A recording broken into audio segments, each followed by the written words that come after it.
that if he comes, they look like him. Bearded, happy guys. The cigar, everybody matches their, like my either aesthetic or energy. Your aesthetic or energy. They kind of, you kind of bring, so that tone, you set, like, or if you're an MC, you set the tone in the room too. You could fuck the tone up, or you could keep it like, all right, let's keep it moving. It's my man coming up, or you can ruin the shit. Yo, this next motherfucker. Now you gotta dig yourself out. I just feel like at least with comedy, like the people that I've always looked up to is like when they're on stage, not only do they like set a tone with their energy, they set a tone what's right and wrong. So there's certain comics, they're on stage and they might say a joke and that makes the audience feel uncomfortable because they didn't set the tone for that joke to be okay. Right. But the comics, you know what I'm saying? But the comics that we look up to, we admire, at least I assume, don't let me speak for you, but like they go up there and then anything they say is okay because it's a reflection of what they've allowed to be okay in the space. They own the space. And as you get more successful, like the people have an expectation they're coming to your show to see what that's you do. Good too. Which is awesome. I love that. Like I didn't like in the beginning having to flip all these people and get them to understand who I am in 3 minutes so I can do 12 minutes of joke. Like, you know, you want to work towards this thing where you're able to create the art that you want to create, right? But it's like, that's what I've always wanted to do. It's like, what is the tone? Everything that I'm talking about, I'm joking about, in this moment while I'm on stage is okay. When you go back to your job, that shit might not be okay. You felt it in the room, like when we did Radio City, like even afterwards you were telling me, like, I don't know how we were laughing at some of the shit we were laughing. But now it makes sense. We came to see Andrew's show. But he built that to make it okay. Exactly. He built it. It's like you got to go through the scrutiny you have to make it okay. Because in the beginning, it's going to be scrutinized when people know about you, and then eventually they don't give a fuck. They start to go, oh, that's what he does. That's what he does. And one of the things that like I have, at least, everybody's reflected in my crowd. So if I'm talking about you, you're there.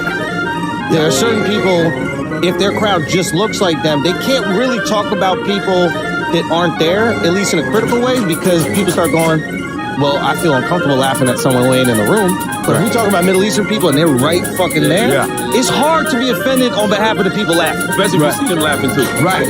Right. That's the goal, man. You want people to come for you. Like, I come to see this motherfucker. I know what I'm here for. And you build on that. But you built that too. Like, I think that's something that maybe that's why comedians have always resonated with you. Is like there's a tone you set on Breakfast Club that made things okay. That you would say the wildest shit or the funniest fucking things. Like, and it was Charlemagne, so it was okay. That's a tone set. If Emmy tried to say some of them jokes, it wouldn't work. Right. The baby thing fucked me. That was the best. What was when he comes in? I'm sorry, Birdman. Oh, Birdman. He comes in and goes, yo, a lot of babies up. He goes, little babies, fat babies, thank you, baby, all kinds of babies. He came in, I was gonna run up, and he's like, wow, that's weird. You didn't run up on Rick Ross, did you? I was like, Charlemagne's that dude. He's like, and you fucked him up. He's like, He was like that. That was just like, okay, it's 8 of them. But you make him feel really bad about putting hands on me. The way you handled it, though, it was like that. That's a tone setting. Like, yo, I'm just the radio guy. What are you doing? Like, that was like, whoa. I thought the funniest shit. I'm sure you acknowledge it by now, but this was tone setting for me. Was the dolls in the background. Do you know about the dolls? Like, dolls? No, there was an MV doll and a Charlemagne bobblehead doll in the background of the set. And they would be in gay sex positions every single episode. They put them there, and they've never acknowledged it, but they would put them in different for months. And they never acknowledged it. It was the comments were going crazy. Yo, they 69 in the back. Who's doing this? And then the booty. Remember the booty he made? We had the booty going. But for me, I'm watching this, and I'm like, yo, the hip-hop is just coming around to gay jokes being funny. You know what I mean? Like, it took a while, and now it's coming around. But you guys did that, and you leaned in, and it became hilarious. And it was like, because you set a tone, that's hilarious. There's certain people that aren't going to be able to get away with that in your position. I really was just being an asshole, just because I know it pisses people off. Like, you know, we got that hip-hop audience that'll watch that and be like, oh, they're pushing an agenda. I told you they're the Illuminati, okay? That's why all of this stuff keeps happening good for them, because they're pushing the gay agenda. I just really do it just to fuck with people. Right, of course. You know? I'm just telling you, bro, like, there's there's a version of like, there's a version of black people and a version of like extreme white conservatives that have all the exact same views about it. Exactly. Bro, Absolutely. you need like broker a peace treaty. Absolutely. It's the truth. I ain't taking that vaccine. Me I'm neither. telling you. I promise you, if there was no labels, people didn't have their tribe that they was already down with, and they just actually listened to Just each other. talk to each other. They'd be like, oh, These shit. motherfuckers. We are the same. Yeah. I get what you're saying. I remember when I think it was like the Nazis got with the Nation of Islam, and they were like, yeah, we don't want to be around you either. Yeah, let's do this. And then they were like, wait a minute, no. Yeah, they were like this, the Nation, because they were like, the Nation of Islam was like, no, let's have a meeting. They met together, and they were all the Muslims like, this is perfect. We don't like you, you don't like us. We believe that we should have a separate place. I love this. They were like, what? Yeah. Yes, we don't. Good. But it fucked them up because black people were like, yeah, we don't want to be around you. Yeah. We want our own shit. And they were like, well, hold up. No, motherfucker. This is it. You don't want us. But then they come and fuck it all up. It's like, what? It's actually the same message. They wanted separation, not segregation. Right. And that's what the white supremacists wanted. They wanted Right. separation, not segregation. The white supremacists are watching like, this dude's spitting right now. Where they want to go? Africa or something? It's like, and whenever we say that, yeah, black people, we want our own shit. Yeah. They go, well, hold on now. No, we want our own shit. I don't think there's anything wrong with that. I always say segregation was a great concept that was poorly executed. Poorly It executed. shouldn't have been exactly. based on race. Right. It should have been based on, I think it should be based on behavior. That's true. I think it should be based on athletic I mean, ability. if we fuck with each like behavior, It should be based on. fire. It's fire. So how good do white people need to dance in order to go to It the should be black athletic ability. It's not even about good or bad behavior. It's just about, do we have the same type of mind? It should be based on handshakes. Come on, bro. Like, oh yeah, y'all ain't staying here, man. Fuck out of here. Yo, you got to audition white people. You need to audition. Like this, White people like, I don't think you can belong in this town. There'll always be that one white dude like, fuck that, I'm living with you. I'm living with you, motherfuckers. Get over here. Yeah, come on, shit. But Chet would be in the neighborhood. Yeah. Right? Yeah. I don't like saying invited to the cookout, but he'd be in the neighborhood. Yeah, of course. You know what I'm saying? Of course. And whose standard are we basing it off? Yeah. Oh, that's the other thing. Whose behavioral standard are we basing it off? Ooh. Good one. All right, You know what I go. mean? It's your idea. But that's why I said for me, it'd be about like minds. That's it. Like So minds. if it's 100 of us who we fuck with each other, we down for each other, we believe in these certain things, we gonna set up shop over here. Man. Right. Y'all set up whoever. Now, what you if know what I what mean? if the women don't disagree, but they're beautiful? If the women don't hold on, Sorry, don't the women dis- don't agree, but they're beautiful. They're not like-minded, but they're absolutely beautiful. I'm married, bro. Black men don't cheat. I don't know what you're talking about. Oh, What shit, about the right other on. black guys that are going to be on your island? I'm single. Asshole. I wouldn't have no single guys there. I'm married. There'd only be married men. I heard that Single shit. people don't hang out. Yo, this Married loser. people don't You're hang out. married too. You're Married people don't hang married out. Married people don't hang out with single You're people. both married men. That's right. That's a recipe for disaster. You're both married men. It is true. I don't want to be You've hanging been out with my married for how single long? You've friends. been married- Also, you know what I hate since I'm married? Anybody goes, my partner, grow up. Oh my God. That's Grow the politically correct. fuck up, Fuck outta dude. here. Yeah, it's like... No, it is. That's the new political What do you correct say? way. The old battle axe. Let me tell you about the old battle axe. Yeah, the old fucking battle axe. She's fucking yapping again. She's fucking yapping again. Jesus Christ. The old battle axe is yapping. Let me go to the grocery store. The old battle axe is like, Dude, that's that was if white comedians had cool names in the 80s. Old battle axe. Hey, give it up for Battle Axe. I gotta get out of here. Old battle axe is yapping. The old hag is howling. I gotta get out of here, man. I love this lady, man. I hate the term partner, yo. It's just whack. He's like, get married, bro. And it's not Grow like up. it's not specific enough. Partner in what? Huh? Partner Exactly. in what? My What's your partner. partner in it? My partner. In my partner. Yeah, call him your roommate. You don't even get the same partner. That's your fucking roommate, bro, until you grow up like an adult and get married. Pretty old part of me. Yeah, you gotta go through this shit too. Yo, my mans. Yo, it's my mans right here. Yo, imagine your girl calls you your That's man. my mans. Hey, That's how New Yorkers call their girls. Yo, that's my man. It's my mans right there. Well. That's my done right there. It's my That's my man. Well, it is 2022. They do have The a old man. lady might be his squad. man. That's my The man. old lady. That might be his man. That's facts, bro. You know what I'm saying? I don't know what shorty you identify as, but I love it. Yo, what I'm binary, you know what I mean? Doing things binary cis. I'm cis-nary bi, dude. What we got to with a Z? It's not gender. What you mean? My man can be anything. My man's this man. Man is in woman. So that's how fucked up men are. We fuck all their shit up. We in their name. Woman. Yeah, we still here. We can't leave. We still here. They changed it. You know what I mean? You done changed it to wool. Man is right there. Women haters, they go, women. Man, we in there again. Plural. Son. Man. We always in that motherfucker, man. That would be binary. Man, that's cool, right? I don't know binary, man. I don't fucking terms. What y'all said about terms? what y'all said about people showing up late?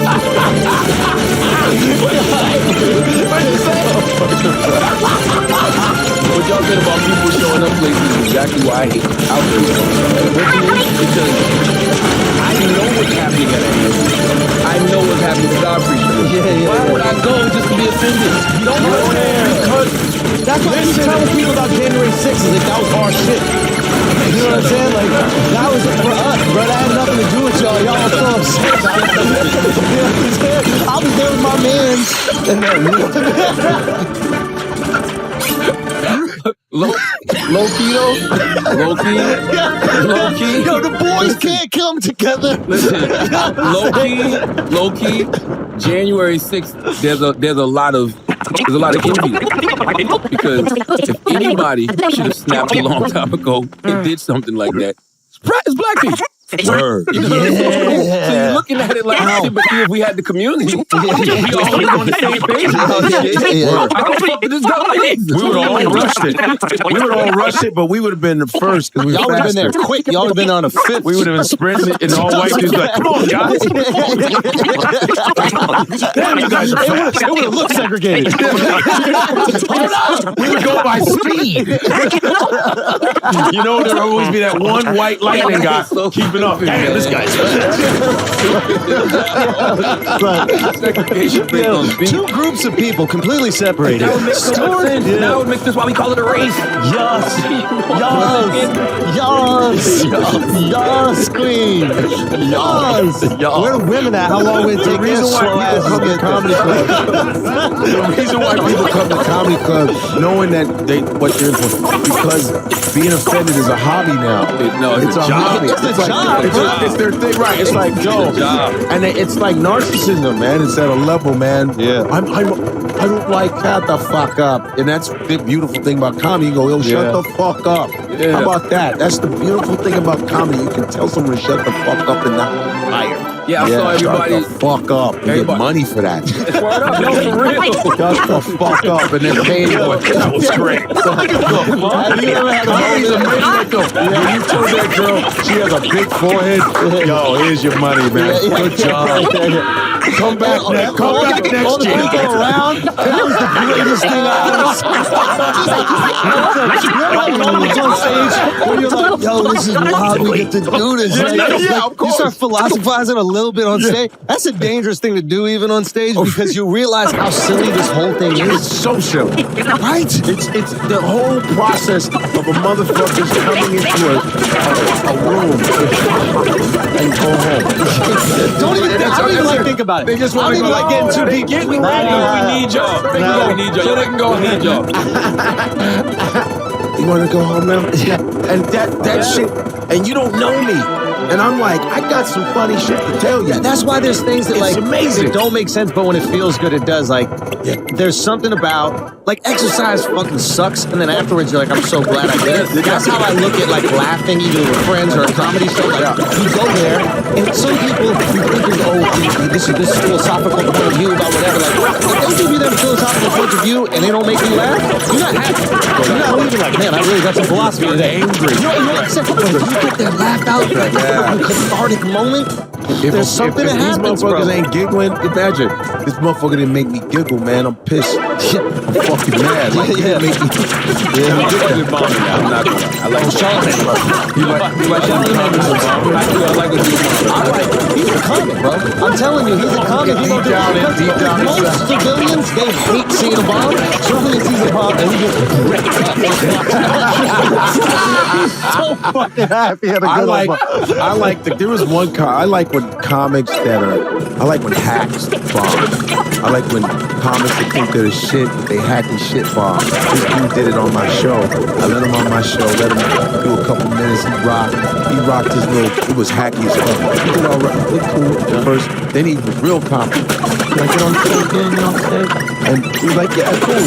You go, and he was like, man, I don't know if certain cats can, I don't know if motherfuckers can follow me. I was like, oh. He said that? I was like, he just came out the blue and said that about one comic. Another comic was going to go on. He goes, you sure you want to go after me? Whoa. He went up and ate his dick and we enjoyed it. And you know when you do well? You know when you do well, you hang around the world. You do well. Oh, he's like, yeah. Why don't you go wash out your dry mouth? Get the fuck out of here. Here's some water for that dry mouth. He's like, I gotta go up. I was like, yeah, here's some water for that fucking cotton mouth. Bomb, beat it. Yeah, I enjoy that when I see hacks. Yeah, because I'm gonna be real honest. Yeah, mediocrity is the fucking mode of the day. It's like it's just too much mediocrity in comedy for me. I think a lot of TED Talks going on. Yeah, a lot of fucking TED Talks. I'd rather just don't start a podcast. Yeah. Do a real TED Talk. Yeah, do a real. Put your TED Talk. It's great. It's a real comedy. I did it. And we won't expect no punchlines. Cool. Yeah. But don't fucking come to the comedy club and you're just fucking talking. And where's the fucking punchline? You gonna tell me we did it wrong? You remember tell me Carlin did it wrong, Tucker did it wrong, Pryor did it wrong, Joe Rivers did it wrong, all these Dirty Mac did it wrong. No, they did not. I think a lot of people are watching Chappelle's last 30 minutes of his show. So they'll watch. Like you'll go to Chappelle's show, you'll see the show. And you're like, I want to recreate. That's the punchline. But then when the show's over, Chappelle will stick around. Oh yeah. They do 30 minutes, 40 minutes of just 30, 40. 2 hours. People are watching. I know the show is over, but still, I want to bring my friends. That's what I'm saying. Oh, you saw what he did. I want my friends to sing some songs. We got non-native. We gonna sing some songs. Then we got some other people. Oh shit! Got another best, Talib Kweli. And we got some other people. We got a whole bunch. We're gonna have a whole concert. And after the concert, I'll do another hour. I can't believe it. I heard Noam at the Comedy Cellar. I gave you a great compliment. He goes, you know, Daryl Hammond, SNL. He goes, Daryl Hammond would work his impressions for like weeks to try to get them. He'd go up the cellar and work them out and tweaking things, trying to. He goes, Godfrey would hear somebody once and do a better impression than Daryl. That's a gift, man. If you don't even work it feels like. And I got rejected by SNL 3 times. I remember my first audition at SNL. Yeah, why did you never get SNL, man? I'm trying to understand. And what's funny is Daryl Hammond ended up telling me why. Here's the thing. When I first did it, it was me, Tracy Morgan, Kevin James, it was a bunch of Jimmy Fallon, it was all of us. There's talent. And we're at the comic strip. And they was like, you need 4 characters and 4 impersonations. Yep. So I did some characters and shit. I did impersonations. Then I added an extra impersonation just to top that bitch. I did Johnny Carson because I'm a black dude doing Carson. I was like, wow, did not know that. Good stuff. I had a standing ovation my first audition. I said, I'm coming from Chicago. I grew up watching Eddie Murphy. I'm thinking, I might get this shit. I got a standing ovation, bro. Didn't even make it to the second round. What happened? They ended up picking Tracy. I didn't make it to the second round. And everybody's like... So they weren't going for impressions? No. They told me what I needed to do. They gave me the instructions. Yeah, but that's the same for everything. Maybe it was a casting thing because Tracy, they're going for character, right? Tracy's always playing Tracy. What, right. But I just don't understand even after that. was the one new black at it. Well, yeah, That what is this rule you speak of? Probably What is going on What is this over rule you here? speak of for the past 100 years? What is all of this? You'll take what we give you. Is you ain't my baby. Okay, second please time. don't let me down. Okay. I'm singing Tom and Jerry. So years later, I'm doing this table read with Colin Quinn. Yeah. It's me, him, Rachel Sands, Tracy Morgan's there. It's like at the studio, and Colin needed a favor from me. Yeah. And I was like, he goes, I need you to read some of these characters. You know you do these characters. I was like, all right. He's like, play a Dominican, Russian, blah, blah. So I did all the accents. Boom, I'm just doing my shit, just helping him out. Yeah. Adam Sandler's produced this film he wrote. And then I see Marcy Klein. I didn't know who she was. Marcy Klein, Calvin Klein's daughter, she was the person who got it into SNL. That was Marcy Klein. Yeah. So I didn't know who the fuck this lady was. I was just sitting there reading, and this lady, blonde lady, was like, who are you? Who are you? I was like, yeah, I'm just here reading. She goes, I need your information. And I'm like, who the fuck is this lady? Yeah. That's fucking Marcy Klein. That's Marcy Klein. She gets people in, she's the cast of SNL. I was like, oh. She goes, the way you're transitioning out of these accents, she's like, I need your information. I was like, okay. I was waiting most of the time. And I said, okay. And then I gave him information. Never got any return, nothing back. Nothing back. And I was like, okay, this is not for me. And then there was a guy named T-Shawn Shannon. He was a writer for SNL. He used to be a seller guy. And he was a writer for SNL. And he was like trying to get me to audition again. I go, dude, I've been rejected. They don't fuck with me. I was like, why? I'm not doing it. Then Jamie Masada, from the Laugh Factory, he calls me. And he goes, Jamie Masada owns the Laugh Factory in LA. He owns a bunch of Laugh Factories. But he goes, buddy, he's from Persia. He's a Persian Jewish cat that has the worst accent. He's been there for 50 years, and his accent's still fucked up. He's like, buddy, you have to come audition, man. Buddy, I need you to audition. Fly you out to LA, buddy. You can do it. I know you can do it. You have to, buddy. I said, yeah, I'm not doing it. I've always been checking all that shit. That's when they do it to finesse me. I didn't audition. So Daryl Hammond comes up to me and say, Daryl doesn't talk to a lot of people. Yeah. He's always to himself. But he always talked to me. He goes, Godfrey, I've been wanting to tell you this shit for a fucking while. I said, what's up? He goes, I was there at your audition and that standing ovation. Nobody could follow that. You decimate the whole place. I said, but I knew you weren't going to get it. I said, what do you mean? I knew you weren't going to get that shit. They didn't want to get any murder shit. He kept it 100 with me. Like they didn't want somebody to have that type of success again? They didn't want. The show is the start. The show is the start. Not. He told me this. He told me this. And I'm telling you, as a white man who's been on the show a long time, I'm telling you. And I didn't ask him to tell me this shit. This is at the bar at the cellar. He goes, I've always been wanting to tell you that. I'm sure you always wanted closure on it. I've always wondered. I just knew. I said, I knew anytime. Explain what you mean by that for people. He said, but explain what you mean by that. He said, you just outshine, me being outshining type of thing, and they're not into that. Because Eddie Murphy, literally. I mean, he's a lightning bolt. But at the time, it was like a different producer did ever something. And I think SNL was in like third place. And then when Eddie got there, it went straight to number one. And then Eddie was the only cast member that hosted while he was on the show. I mean, think about that. He's the only one. Imagine hosting a show you're already on. You're already on, and he hosted it. That's respect. That's respect. Because Eddie was that cold, That's SNL should understand it. That's part of the legend of SNL. Like, turn out superstars. Yeah. But this is what Daryl told me. I mean, I was like, but I had closure. I was like, so he goes, there's so many levels to this. He just wanted to tell me that. There's people above Lauren Michael, too.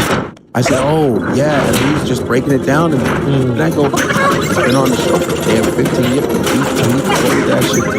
But you can live with that. At least there was like, but I already knew that wasn't my thing. It wasn't going to happen. So yeah, it was weird because people were like, "How are you not on a sketch?" But shout out to Michael Che and him like hooking me up. Oh, I was able to do stuff. I did the first. I did the one thing with you. Remember it was a party scene? Yeah, so was in that too. I did the Steve Harvey. I did the Steve Harvey when I'm in prosthetics. Oh my God! I wanted to do Your ass certainly should have told your ass. Your ass stupid. That's what I told your dumb ass. That shit was so fun. And Michael Che, man. Shout out to Michael Che. He got his show's out now on HBO. HBO Max. HBO Max. And then I did the first season. I did two really good sketches. That damn Michael Che. I didn't mean to. I never watched it. Right. I was gonna watch the second season, but I started on the first season and didn't realize it, and the episode was so quick. Yeah. And yo, Che's show is very good. Che Very good. loves just talent, people shining, and a shout out to Nick Cannon too, man. Yeah. I've been doing. I didn't want to do Wildin' Out because I was like, hey, dude. He goes, dude, are you out of your fucking mind? You got to do Wildin' Out. So I've done season 16, 17. I just did 18. It's coming out June 21st. And he goes, dude, we set it up for you to do the person and all that shit. Shout out to fucking Nick Cannon because Nick likes to see people shine. He's just like, he goes, I'm a boss, bro. He goes, I don't intimidate. I like to get better. I love talented people. It makes me better because that he always wants to learn. He's like, yo, how do you? And I was writing for his daytime talk show. How much of this do you think has to do with like you building up your star online? Yes. Because I think that plays a role as well. You were one of the people that kicked me in the ass. Yeah. I remember when Andrew Schultz, when you grew the bigger mustache, you were tired of shit. When your mustache was bigger, and you were mad. Remember we had the same manager, Jordan Tilzer? Yeah. Remember? Yeah. It was with Roar, yeah. And I had bigged your name. I said, what do you think about Andrew? So I said, oh no, Andrew's dope. He's coming. That motherfucker's coming. We had the same manager for a second. And I remember we did, what's the hockey thing we did? Oh, Benders. We did Benders. I was the goalie, dude. With Chrissy D. Yeah, I was the goalie. It was Serpico and those guys. That's Dennis Leary, and they always picked me for shit. Yeah. And I remember there was a period where he just had a big-ass mustache. And Andrew's just fucking done. Yeah, Andrew was tired of the fucking business. He was like this. And I go, we were at the bar. It's always at the Comedy Cellar bar. He goes, somebody goes, fuck these people, man. I'm not waiting on these motherfuckers. I'm not waiting. He goes, hey, let me get 2 more bourbons, Shay. No, I'm not waiting on these motherfuckers. He goes, dude, I'm putting my shit up on my own, blah, blah, blah. Yeah. Oh, I got a guy. I got a guy. Yeah. You need the guy to boom, start doing that. He said, fuck these dudes. We can do this shit ourselves. That was about 4 or 5 years ago. I remember you were like, and then that's when his shit wagged. And hard work. And I was like, look at what Andrew's doing. Andrew told me that shit. Goes, dude, that's when the fuckers start doing that. Bert Kreischer was like, I remember like when Bert Kreischer was like, you gotta do your podcast. You gotta do your podcast. I gotta do Bert. You gotta do a podcast. Godfrey. You gotta do a podcast. You gotta do a podcast. Godfrey, I've known you for a fucking long time. Doesn't make any sense. But you're not fucking. I'm telling you. You gotta do a podcast. Seriously. Well, I saw what happened. You just be pow in the ass. But I knew for you what was going to happen is that like things were going to pop online. And I'd be on YouTube and I'd see you start to like, a clip would go viral. You get a bunch of views on a clip or something like that. And then what happens is, like when these shows are casting, they can't not think about you because you're in the ether. You know what I'm saying? If you got nothing on, you're the funny guy that they're seeing front of the cellar or maybe they catch on the road, but like you're not in the conversation when they're casting for a thing. But once they see you do Steve Harvey, of course Jay already knows because you guys know each other this cellar, but like if Nick Cannon, who you might not even have a relationship, they're like, nah, this is fucking hilarious. We need to get him on the thing. We'll even change part of the show so you can do it. You're just in the conversation because the conversation is on YouTube. You fall ideas and other people. And it was really the pandemic. I really took advantage of that shit. Pandemic, everybody's at home, and I was listening to Dave Dash. I was listening to Dave Dash on one of his lives. Mm-hmm. And you know Dave. Dave is like, you either take me or you can't. Yeah. And Dave goes, and the guy goes, so man, yo, Sean, what you gonna do? What the fuck you gonna do? What the fuck you think? He said, Everybody's at home right now, all right? The creators are running this shit. If you ain't doing shit every day on the motherfucking line, you're a fucking cornball. Yo, fuck that, man. You're supposed to be every day. I'm gonna be in motherfucking spaces creative. This is our fucking time. Man, I took that shit. I was online every single night for 2 years. Never missed it live. I'll be on there 5 hours. Be on there for 12, fucking 5 in the morning. Collected fans. Nas DMs me. Nas DMs me. My favorite. Nas. It's Nas. Yes, it's not me. You can have it. I think he's funny. I like his interview. He's actually a normal kid. That's fucking with you. I think that when you older and you say Nas around certain people, they my Nas. He not see it right. And he called me, he DM'd me, and some dude, I'm on live, and some dude's like this, Nas following you, son. That's just the point. Nas following you, son. I'm like, shut the fuck up. He goes, nah, man, Nas following you, son. So I check and go, nah, he's following me, son. And then I text Nas. I just send him DM to Nas, like, hey, Nas. Thank you for following me. He goes, yo, King, boom. Here's my number. I call him. I talk to Nas for 2 hours. This motherfucker goes, yo, man, I just want to tell you, son. Yo, that shit you do with the motherfucking pipe and shit, yo, that's my shit. What? The shit, I was just putting shit online. So he goes, I love that shit. That shit's some snuggle shit. Yo, for real. And I'm talking to him, I go, you know you're Nas, right? Just want to let you know that I'm not going to act like I ain't frantic as fuck right now. Keith Murray, then Lenny Kravitz sends me a message. Yeah. Wow. Lenny Kravitz. Now I'm just because of the stuff I was putting on. Yeah, you got to feed the beast, bro. And then I started doing and people didn't know I could imitate so many people. I went against Ari Spears, went against Jay Farrow, went against all these dudes. I had more voices than most of them. I didn't know. When I did Steve Harvey, which I thought everybody was doing Steve Harvey. I've never heard of Steve People called me and Harvey. said, Ari Spears like, yo, really, son? Nigga, Steve Harvey?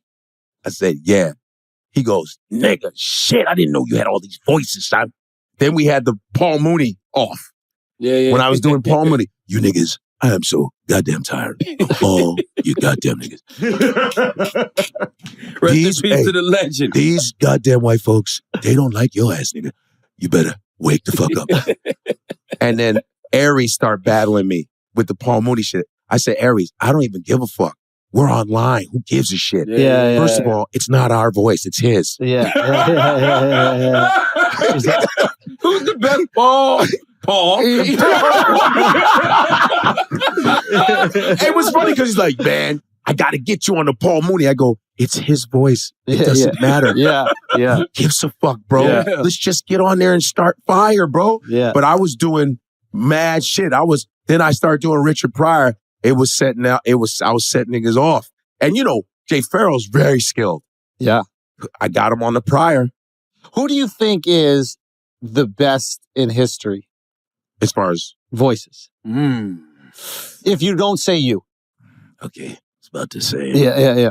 One man. Like who did you look at and go, wow, that person's great? It's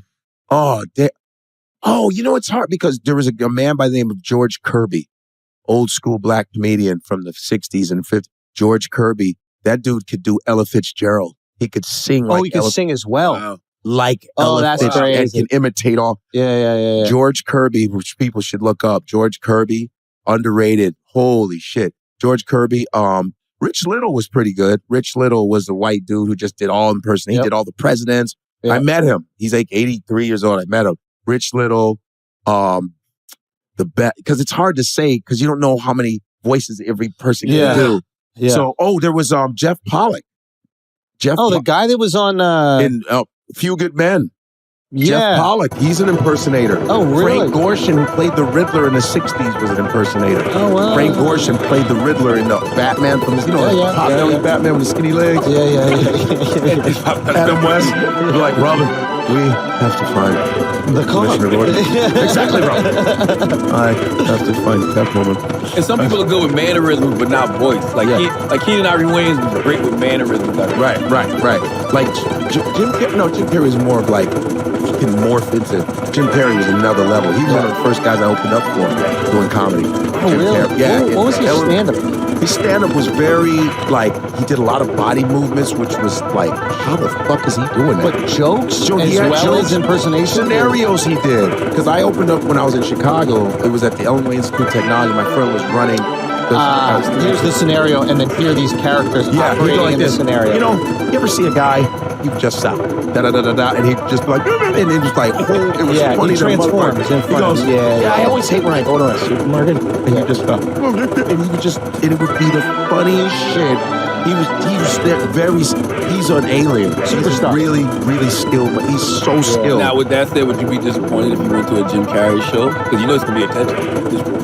Well, Jim ain't doing stand-up at this point anymore. Jim is he's against Hollywood now. He's coming around. Like, he was at a dark moment, and I feel like now he's finally kind of seeing the light.